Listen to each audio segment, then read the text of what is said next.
চলে এসেছে মোশাররফ করিম, শরীফুল রাজ ও তাসনিয়া ফারিন স্টারের ইনসাফ মুভির টিজার। যদিও বা মেকার্সরা এই টিজারের নাম দিয়েছে ইনসাফ অফিসিয়াল ওয়ার্নিং। তো কেমন ছিল এই টিজারটি, চলুন কথা বলে এই বিষয়ে। ওয়েলকাম টু আপনাদের প্রিয় চ্যানেল ফিল্মি বাঙালি। টিজারের শুরুতে আমরা দেখতে পাই একটা গাড়ি এন্ট্রি নিতে আছে, তার সাথে চলছে ভয়েস ওভার। সেই ভয়েস ওভারে বলা হচ্ছে ঢাকা শহরে হঠাৎ করে অনেক অপরাধ বেড়ে গেছে, এক সময়ের ত্রাস ডন ইউসুফ আবার ফিরে এসেছে।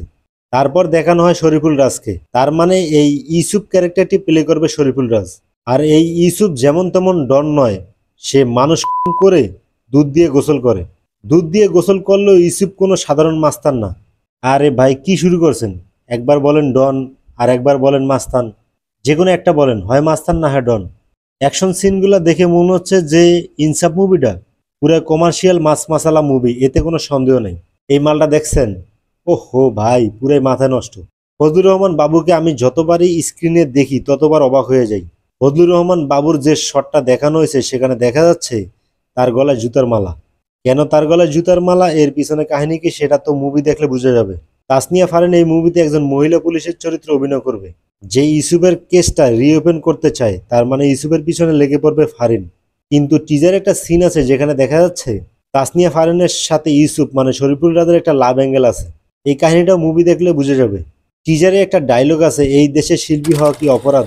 এই ডায়লগের পিছনে কোনো রহস্য আছে কি না, এটা কিন্তু ভাববার বিষয়। টিজারের লাস্টের সিনটা পুরো খুশি করে দিছে। এটা কে ভাই, মোশাররফ করিম 2-3 সেকেন্ডের জন্য সামনে এসে পুরো নজর কেড়ে নিছে, শটগান হাতে। আর ডায়লগটা কি দিছে, আমি অমানুষ মারি মানুষ মারি না।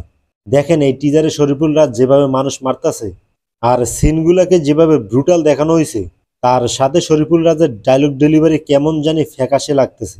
আর শরীফুল রাজের অ্যাটিটিউড ক্যারেক্টারের সাথে একদম যাইতেছে না। পুরা মুভিতে যদি এমনটা থাকে তাহলে ইনসাফের কপালে শনি আছে। অ্যাকশন সিনগুলো ভালোই লাগতেছে, খারাপ না। তবে ইনসাফের সামনে আরিফিন শুভ নীলচক্র আমার মনে হয় না টিকতে পারবে। তবে যদি নীলচক্রের গল্প ও অ্যাক্টিং ঠিক থাকে তাহলে ইনসাফ ধরা খেয়ে যাবে। টিজারের বিজিএম ভালো ছিল, সিনগুলোর সাথে সুন্দর ম্যাচিং হয়েছে। লাস্টে একটা প্রশ্ন আছে, এই মুভিতে আসল খেলোয়াড় কে, শরীফুল রাজ নাকি মোশাররফ করিম? কারণ মোশাররফ করিমের ক্যারেক্টারের কোনো ধারণা দেওয়া হয় নাই টিজারে। হয়তো কোনো টুইস্ট আছে, এমনটা হলেও হতে পারে। মোশাররফ করিম হয়তো তাসনিয়া ফারিনের বস। কারণ একটা সিনে তাসনিয়া ফারিন ফোনে কাউকে বলতেছে, স্যার আমি ইউসুফের কেসটা রিওপেন করতে চাই। হয়তো সেটা মোশাররফ করিমকে বলতেছে। এর বেশি কিছু বলতে পারবো না, ট্রেলার আসলে হয়তো আরও ডিটেল কিছু বোঝা যাবে। আজকের ভিডিও এই পর্যন্ত। ভিডিওটি ভালো লাগলে লাইক শেয়ার আর চ্যানেলটি সাবস্ক্রাইব করতে ভুলবেন না। ইনসাফের টিজার নিয়ে আপনার মতামত কি ঝটপট কমেন্টে জানিয়ে দিন।